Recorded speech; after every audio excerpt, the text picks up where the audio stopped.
Hello అండి. ఎలా ఉన్నారండి అందరూ? బాగున్నారా? మీరంతా బాగుండాలని మనస్ఫూర్తిగా దేవుడిని కోరుకుంటున్నాను. నైట్ అయితే నేను పెసరపప్పు నానబోసానండి టిఫిన్ కోసం అనేసి. అది నేను ఇప్పుడు కడిగేసి దాన్నయితే రుబ్బుకోవాలి. మిక్సీ పట్టుకోవాలి. ఇది పొట్టు పెసరపప్పు అండి. ఏదో ఊరికనే అలా అలా కడిగితే పొట్టు మామూలుగా నానిపోయిందంతా వచ్చేస్తుంది. మిగతాది అలా ఉండిపోతుంది. ఎక్కువగానేమో కడగవసరం లేదు. పొట్టుతో ఉన్నది పెసరపప్పు పొట్టుతోటి అలా మొత్తం తీసేయకుండా మినపప్పులాగా కొంచెం ఉండించుకొనైతే దోసలు వేసుకోవచ్చు పెసరట్లు. పప్పయితే కడిగేసి పక్కన పెట్టుకున్నాను. ఇంకా టీ పెట్టానండి. ఒక పక్కన అయితే బాబుకి ఒకే గ్లాసుడయితే బియ్యం పెట్టాను. ఇక పచ్చిమిర్చి అలాగే అల్లం కూడా పప్పులో వేసైతే రుబ్బుకోవడానికి కోసి పక్కన పెట్టుకున్నాను. ఇంకా మోటర్ అయితే ఆడుతుందండి బయట. మిక్సీ పెట్టుకోవడానికి లేదనేసి మోటర్ వేశాను. అందుకని ఇక ఫ్రిడ్జ్ దగ్గరికి తీసుకొచ్చి మిక్సీ అయితే ఆడుకుంటున్నానండి. ఇంకా పిల్లలు కూడా లేవలేదు. ఇక బాబు అయితే లేచాడు. ఇక తను ఏదో ఒకటి అలా చేస్తూ ఉంటాడు. నా వెనకాలే తిరుగుతూ నీళ్ళు అవి పడుతూ ఉంటాడు. అత్తయ్య కూడా లేచేశారు. ఆవిడ కూడా పనికెళ్ళాలి కాబట్టి రెడీ అవుతూ ఉన్నారు.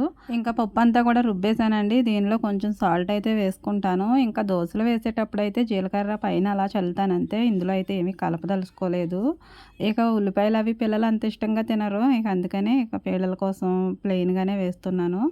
ఇక మాకు కావాలనుకుంటే ఉల్లిపాయలు వేస్తాను. లేదంటే మేము కూడా ఇలానే ప్లెయిన్‌గానే కంటిన్యూ అయిపోతాము. రోజు వేసుకునే అట్లు, అలాగే ఇడ్లీ, ఇంకా ఉప్మా అయితేనే తప్ప నాకు ఇలాంటివైతే చెయ్యి ఆడినట్టు ఉండదండి. నైట్ అంతా కూడా ఏదో నానబెట్టి పడుకుంటాను గానీ, దృష్టేమో దీని మీదే ఉంటుంది.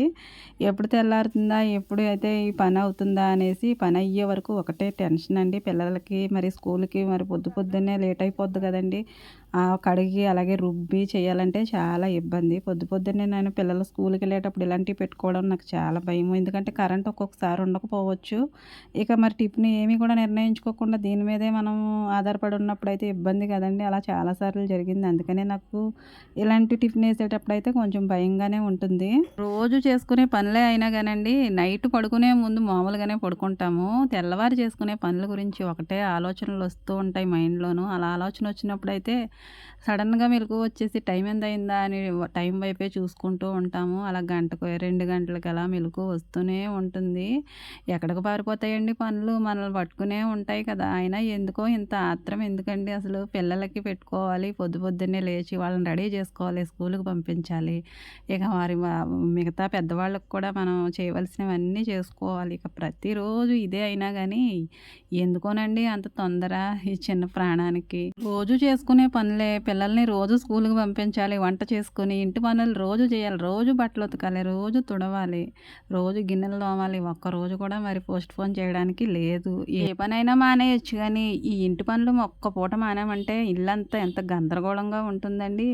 అయినా గానీ మనం రోజు చలాగ్గా లెగిసిపోయి పనులు ఎప్పుడు తొందరగా అవచేసేద్దామా, తొందరగా వంట చేసేద్దామా, పిల్లలకి, ఇంటి వాళ్ళకి అందరికీ సర్దేసుకొని, ఇంకా మధ్యాహ్నం అవుతుందండి. మధ్యాహ్నం చేసుకునే పనులు గూడా ఉంటాయి గదండీ! మరి బట్టలు తీయాలి. ఉతికిన బట్టలు ఆరబెట్టినయి అయితే మరి వాటిని మడత పెట్టాలి. ఇంకా మరి పప్పులవి రుబ్బుకునేవి ఉంటే మరి కొంతమందయితే మధ్యాహ్నం పూట రుబ్బుకుంటారు. కొందరైతే మరి పిల్లలు వెళ్ళగానే రుబ్బేస్తారు. నాకు ఎటు వీలుగా ఉంటే అటు చేస్తానండి. ఒక్కోసారేమో పొద్దున్నే రుబ్బుకుంటాను. ఒక్కోసారేమో మధ్యాహ్నం అయిపోద్ది. ఎవరికి నచ్చినట్టు వాళ్ళు పనులు చేసుకుంటారండి. ఏ టైంలో ఏ పని చేసుకోవాలనేది మైండ్‌లో ఒక ఆలోచన అయితే ఉంటుంది ప్రతి ఒక్కళ్ళకి కూడా. ఎవరి స్టైల్‌లో వాళ్ళు చేసుకుంటూ ఉంటారు. ఎవరికి తగినట్టుగా, ఎవరికి తోచినట్టుగా వాళ్ళైతే పనులు ప్రతిరోజు చేసుకోవాల్సిందే. ఒక్క పూట మానేసామంటే అవుతుందా అండి? అవ్వదు. కానీ ప్రతిరోజు పడుకునే ముందు మనం అలారం పెట్టుకునే పడుకుంటాము. కానీ అలారానికి ముందే ఎన్నిసార్లు లేచాయో చూసుకుంటామండి. టైం అయిపోయిందేమో, పిల్లలకి లేట్ అయిపోద్దేమో అని.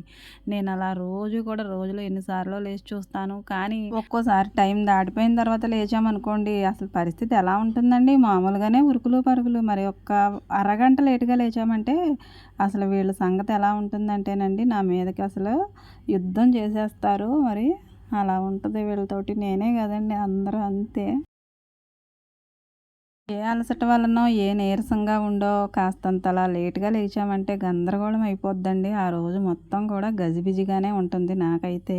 ఏదో పంపించాలి కాబట్టి పంపిస్తున్నాము పిల్లల్ని స్కూల్‌కి, వండాలి కాబట్టి వండుతున్నాము, వంట చెయ్యాలి కాబట్టి చేస్తున్నాము పనులనైతే ఎవ్వరు కూడా అనుకోరండి. ఏ పని చేసినా గానీ ఎంతో బాధ్యతగా చేసుకుంటారు. పిల్లల్ని ఎంతో క్రమమైన పద్ధతిలో పెంచుకోవడానికే చూస్తాము. ఇంటిని మొత్తం అంతా కూడా చక్కగా సర్దుకొని, ఇంట్లో ఏమేం కావాలో అన్నీ అమర్చుకొని, ఇంటిని మరి పిల్లల్ని మనం ఎంత కేర్ తీసుకొని పెంచుకుంటున్నామో, ఇంటి విషయంలో గూడా అంతే కేర్‌గా ఉంటాము. ఇంక ఇంట్లో ఉండే చిన్న చిన్న మరి పశువులు అలాంటివి మరి మా ఇంట్లో ఉంటాయిలెండి. వాటిని కూడా ఎంతో ఇష్టంగా అయితే మరి పెంచుకుంటాను నేను గూడా. ఒక ఇంటి ఇల్లాలిగా మన కోరికలు ఏమైనా ఉంటే అవి మన మనసులోనే ఉంటాయండి. కానీ అందరి అందరి కోరికలు, అందరి ఆశలు తీర్చాలనే తాపత్రయపడతాము. అది ఈవెన్ వంటైనా సరే వాళ్ళకిష్టమైన ఆహారాన్ని వండి వాళ్ళ కడుపు నిండా తింటూ ఉంటుంటే ఆ ఆనందం చెప్పలేమండి. ఒక్కొక్క రోజు మరి కూరలో మరి ఉప్పు ఎక్కువైనా, ఉప్పు తక్కువైనా, కారం ఎక్కువైనా మరి వాళ్ళ ఫీలింగ్ చూస్తూ ఉంటే ఆ రోజు చాలా బాధ అనిపిస్తుందండి నాకైతే. ఇంకా ఈ పొట్టేళ్ళనైతే ఇక్కడ కడుతున్నానండి. దీనికైతే గూడు తయారు చేశాం కాబట్టి చిన్నపిల్లని అందులో పెడుతుంటే నైట్ అంతా కూడా అరుస్తూనే ఉంది.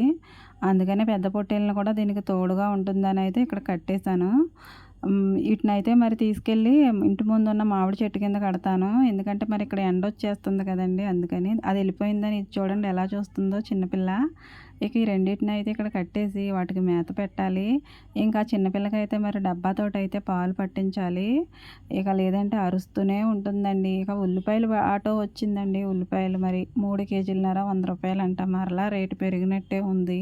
ఇలా ఇంట్లో ఉండే అన్ని పనులండి. పిల్లలు స్కూల్‌కెళ్ళిన తర్వాత, ఆయనేమో మరి డ్యూటీకెళ్ళిన తర్వాత ఇంట్లో ఉన్న పెద్దవాళ్ళందరినీ చక్కబెట్టుకుంటాము. అలాగే మరి పనులన్నీ కూడా చేసుకుంటూ మరి వీధిలోకి ఎవరైనా కూరగాయల వాళ్ళొచ్చినా, ఎవరైనా మరి ఇంకా ఏదైనా అమ్ముకోవడానికి వచ్చినప్పుడు మనకు అవసరమైతే పద్దాక మరి లోపలికి, బయటికి తిరుక్కుంటూ అన్నీ కవర్ చేసుకుంటూ, అన్ని పనులు చేసుకుంటూ, అన్ని పనులు కూడా చాలా చాకచక్యంగా అయితే చేసేసుకుంటామండి. ఈ పని నాకు రాదు అనే ఇల్లాలు ఎవ్వరూ ఉండరండి. పెళ్లి తర్వాత ఏ ఏ పనైనా సరే నాకు రాదంటానికి లేదండి. అన్ని పనులు వచ్చే తీరాలి. మనకు రాదని అసలు అనటానికి మనకు నోరొస్తుందా అండి? మనకు రాని పనంటూ ఉందా? చేయి తిరగని పనంటూ ఉందా? అసలు రాని వంటకం ఉంటుందండి? ఎంత మనకొచ్చినా రాకపోయినా చేయడానికే చూస్తాము ఏ పనైనా సరే. పెళ్ళికి ముందు ఒక పనైనా వచ్చండి మనకి. ఏదో అమ్మ వెనకాల తిరుక్కుంటూ, ఏదో కుండో, చెంబో తోముకుంటూ, ఏదో అమ్మ పద్దాక చెప్తుంటే ఏదో ఇల్లు ఊడ్చుకొస్తాము, బట్టలు మడత పెడతాము. ఇంతకు మించి పనులైతే ఒక్కటి కూడా చేసేవాళ్ళం కాదు. నేనైతే అలాగే ఉండేదాన్నిలెండి. మరి ఇప్పుడు పెళ్లి తర్వాత అయితే మరి జీవితం మొత్తం అంతా కూడా చేంజింగ్ అండి. మొత్తం ఇంట్లో ఉన్నది ప్రతి ఒక్కటి కూడా మనం సర్దాల్సిందే, మనం చేయాల్సిందే. ఏ ఒక్కటి కూడా మనం చేయకుండా అవ్వదండి అసలు. వంట పనైనా, ఇంటి పనైనా ప్రతి ఒక్క పని. మనకి పిల్లలుంటే వాళ్ళ పని, వాళ్ళని చక్కబెట్టే పని, వాళ్ళని స్కూలుకి పంపించే పని, ఇక సమస్తం కూడా మనమే చూసుకోవాలి. ఏవండీ ఇన్ని పనులు మరి సంసారంలో ఉంటాయి కాబట్టి, ఇన్ని పనులు చక్కబెట్టుకోవాలి కాబట్టి, ఎప్పుడైనా మనం ఇన్ని పనులన్నీ నేనే చేయాలా అని అయితే అనుకున్నామండి జీవితంలోనూ? ఎప్పుడూ అనుకోమండి. అసలు రోజు ఇదే పని చేస్తాము. కానీ ఉదయాన్నే లేచేసరికైతే మరొక కొత్త ఉదయం అయితే మనకి స్టార్ట్ అవుతుంది. రోజు చేసే పనులే కదా అనేసి ఎప్పుడు కూడా అనుకోమండి.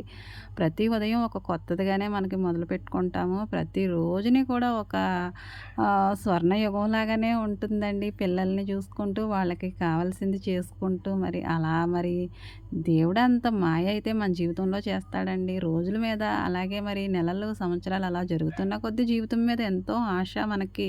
పిల్లలు ఎదుగుతున్న కొద్దీ ఇక జీవితం పట్ల మరింత భరోసా ఉండాలి, ధైర్యం కలిగి ఉండాలి. ఇక ఎన్నో ఆలోచనలు వస్తూ ఉంటాయండి. ఇవన్నీ ఆడవాళ్ళ వల్ల అవ్వదని చాలామంది అనుకుంటారండి. ఇవన్నీ ఆడవాళ్ళ వల్లే అవుతుందండి. ఇంట్లో ఉండి సమస్తాన్ని చూసుకునేది మనమే కాబట్టి, అన్ని పనులు చేసుకునేది మనమే కాబట్టి, మరి మగాయన పొద్దున్న వెళ్తారు, సాయంత్రం ఎప్పుడో వస్తారు. ఆయన ఆర్థికంగా మొత్తం మెయింటెనెన్స్ చేసినా కానీ ఇంటిని, పరిసరాలని మొత్తం మరి పిల్లలకి సంబంధించిన ప్రతి ఒక్కటి కూడా అంచనా వేయాల్సింది ఖచ్చితంగా ఆడవాళ్ళే కదండీ! కొంతమంది అనుకుంటూ ఉంటారండి అసలు ఆడవాళ్ళకి ఏం తెలుసు అని. మరి వాళ్ళకేం తెలుసని మరి ఆడవాళ్ళ గురించి అలా అంచనా వేస్తారో నాకైతే తెలీదు గానండి. ఖచ్చితంగా ఆడవాళ్ళ గురించి తెలుసుకున్న వాళ్ళు ఎవ్వరూ కూడా అలాగ అనరండి. అమ్మను చూస్తారు. అమ్మ తర్వాత భార్యను చూస్తారు. ఇంట్లో ఇంకా చెల్లెళ్ళు, అక్కలు ఉంటారు. వాళ్ళని కూడా చూస్తారు. నిజంగా అమ్మను ప్రేమించేవాళ్ళు, అక్క చెల్లెల్ని ప్రేమించేవాళ్ళు భార్య విషయంలో కూడా ఎన్నో జాగ్రత్తలైతే తీసుకుంటారండి. వాళ్ళకి ఎంతో కేర్‌గా ఉంటారు. కానీ అందరికీ అదృష్టం ఉండదు. కొందరికి మాత్రమే ఉంటుంది. అసలు ఆడవాళ్ళు జీవితం అంతా కూడా సాక్రిఫైసేనండి అసలు. కుటుంబం మంచిగా ఉండాలంటే దాని వెనకాల ఆడవాళ్ళ కష్టం చాలా ఉంటుందండి. వీళ్ళేం చేస్తారులే ఇంటి పనే కదా! రోజు చేసే పనే కదా! ఆ మాత్రం తుడవలేవా? ఆ మాత్రం తోమలేవా? ఇంటికాడ కూర్చొని తింటున్నావు కదా! అని అంటారు. ఊరికనే ఇంటికాడ కూర్చొని తినేసే వాళ్ళమే అయితే ఇక ఈ పనులన్నీ నెత్తి మీద ఏసుకొని చేయడం చేయడం ఎందుకండి?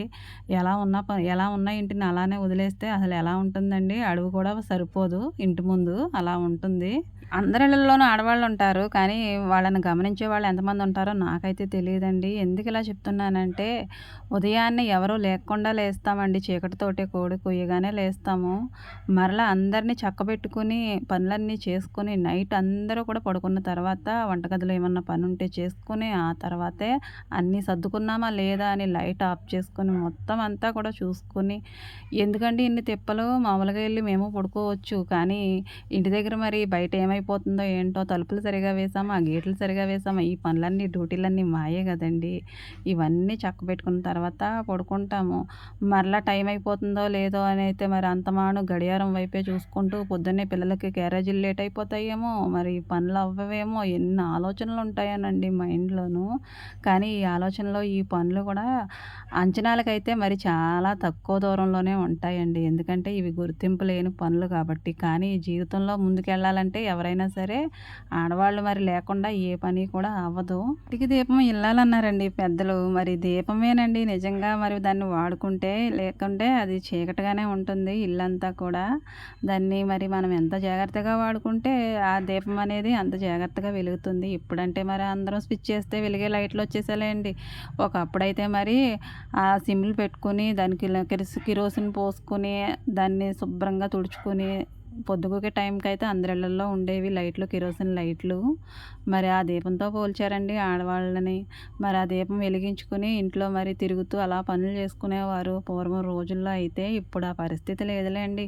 కానీ ఆ మాట మాత్రం ఇప్పటి వరకు కూడా ఉంది. కుటుంబాలు బాగుపడాలన్నా, కుటుంబాలు కట్టబడాలన్నా, ఇంట్లో అందరూ హ్యాపీగా ఉండాలన్నా ఆడవాళ్ళ జీవితం అనేది చాలా వరకు సాక్రిఫైసేనండి. ప్రతి ఇల్లాలు కూడా తన లైఫ్‌ని కుటుంబం కోసం ఇచ్చేస్తుందండి అలాగా. ప్రాణాన్ని ఇచ్చేసినట్టు ఇచ్చేస్తుంది. ఇక కుటుంబం కోసమే బ్రతుకుతుందండి. కుటుంబంలో ఉన్న సమస్తాన్ని కూడా ఇక తన భుజాన వేసుకొనైతే అలా భరించేస్తూ బాధొచ్చినా, సుఖమొచ్చినా, సంతోషమొచ్చినా అన్నీ తనవేనండి. ఎన్ని బాధలున్నా గానీ గుండెల్లో అలా పెట్టుకుని పైకి మాత్రం చిరునవ్వుతో మరి అందరినీ కూడా చక్కగా పలకరించుకుంటూ, అందరికి అన్నీ చేసి పెట్టుకుంటూ, మరి వాళ్ళలో మనోధైర్యాన్ని కూడా నింపే ఒక ఆయుధమేనండి ఇంటి ఇల్లాలు. సెకనుకి మన గుండె కొట్టుకుంటేనే మనము మంచిగా ఉన్నట్టండి. అంటే గుండె కొట్టుకుంటేనే కదండీ మనం మంచిగా ఉంటాము, మనం బాగుంటాము. అలాగే ఇంట్లో ప్రతి సెకను కూడా ఆడవాళ్ళు గిరగిరా బొంగరంలా తిరుక్కుంటూ చేయవలసినవన్నీ చేసుకుంటూ అన్ని పనులు చక్కబెట్టుకుంటూ అసలు ఎలా ఉంటారండి? ఒక గుండెతోనే పోల్చుతానండి నేనైతే ఆడవాళ్ళని. ఎందుకంటే గుండె అనేది పని చేస్తేనే కదండీ మనిషి అనేవాడు మంచిగా ఉంటాడు, బాగుంటాడు, బ్రతుకనేది ఉంటుంది. మరి జీవితాలు కూడా మంచిగా ఉండాలి, కుటుంబాలు కూడా మరి మంచిగా ఉండాలి అంటే ఆడవాళ్ళు కూడా గుండెతోనే సమానమండి. మనిషికి ఒక గుండె ఎంత ముఖ్యమో ఇంటికి ఇల్లాలు కూడా అంతే ముఖ్యమండి నా దృష్టిలో అయితే. ఎందుకంటే తన ఆలోచన ప్రతి సెకను కూడా కుటుంబం గురించే ఉంటుందండి. కుటుంబాన్ని నేనింకా ఎంత మంచిగా చూసుకోగలననే ఆలోచిస్తుంది. ఇంకా ఏం చేయగలననే ఆలోచిస్తుందండి. తన తాపత్రయం అంతా కుటుంబాన్ని మంచిగా ఒక క్రమమైన పద్ధతిలో చూసుకోవాలి అనేదే తన ఆలోచన. ఒక హౌస్ వైఫ్‌కి శాలరీ ఇస్తే అసలు ఎన్ని లక్షలు ఇచ్చినా గానీ అవ్వదనైతే చాలామంది అంటూ ఉంటారండి. మేము లక్షల కోసమా అండి ఇంత తాపత్రయపడేది? మా అలుపెరగని పోరాటం ఏంటంటే కుటుంబాన్ని సంతోషంగా ఉంచాలనేదే కదండీ! ఇంట్లో ఏ ఒక్కరు బాధపడినా తను అల్లాడిపోతుందండి. అందరూ బాగుంటే తను కూడా బాగుంటుంది. వీడియో నచ్చితే లైక్